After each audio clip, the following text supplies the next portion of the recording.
টলিপাড়ায় ফের শোকের ছায়া নেমে এলো আরও একবার। আজ সোমবার চলে গেলেন বাংলা টেলিভিশনের জনপ্রিয় অভিনেত্রী শ্রাবণী মণিক। মূলত আজ সকাল ৯টা নাগাদ হাসপাতালেই শেষ নিঃশ্বাস ত্যাগ করেছেন তিনি। বেশ কয়েক সপ্তাহ ধরেই শারীরিক অবস্থার অবনতি হচ্ছিল তার, এবং চিকিৎসকদের আপ্রাণ চেষ্টা সত্ত্বেও শেষ রক্ষা হলো না। জানা গিয়েছে, শ্রাবণী দেবী দীর্ঘদিন ধরেই ফুসফুসের অ্যান্ডোনোকার্সিনোমা অর্থাৎ ফুসফুসের ক্যান্সার এবং মেটোস্টেসিসে ভুগছিলেন। অসুস্থতার কারণে তাকে নিয়মিত হাসপাতালে ভর্তি থাকতে হচ্ছিল। শেষের দিকে শারীরিক দুর্বলতা এতটাই বেড়ে গিয়েছিল যে পরিস্থিতি আর নিয়ন্ত্রণে রাখা যায়নি। ক্যান্সারের চিকিৎসা অত্যন্ত ব্যয়বহুল হওয়ায় শ্রাবণী দেবীর ছেলে অচ্যুত আদর্শ মায়ের চিকিৎসার জন্য সামাজিক মাধ্যমে সাহায্যের আবেদন জানিয়েছিলেন। তিনি বিভিন্ন প্ল্যাটফর্মে অর্থ সংগ্রহেরও চেষ্টা করেন এবং সাধারণ মানুষের কাছে সহযোগিতার অনুরোধ জানান।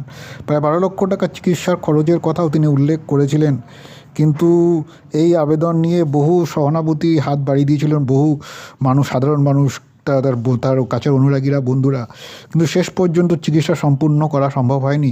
শারীরিক অবস্থা ক্রমেই জটিল থেকে জটিলতর হয়ে উঠছিল এবং অবশেষে সব চেষ্টা ব্যর্থ করে তারার দেশে চলে গেলেন শ্রাবণী দেবী। মূলত সামাজিক মাধ্যমে তার প্রয়াণের খবর ছড়িয়ে পড়তেই শোকের ছায়া নেমে এসছে টলিপাড়া জুড়ে। টেলিভিশনে ও বড় পর্দায় দুই মাধ্যমেই তার অভিনয় দর্শকের মনে আলাদা করে জায়গা করে নিয়েছিল। লালকুঠি, রাঙাবউ, গোধূলি আলাপ, সোহাগ চাঁদের মতো ধারাবাহিকে তার অভিনয় দর্শকের কাছে প্রশংসিত হয়েছিল। চলচ্চিত্র আলো, চাঁদের বাড়িতেও তাকে দেখা গিয়েছিল। সোহাগ চাঁদই ছিল তার শেষ অভিনীত ধারাবাহিক। আজ বিকেলে তার শেষকৃত্য সম্পূর্ণ হবে এমনটাই জানা গিয়েছে।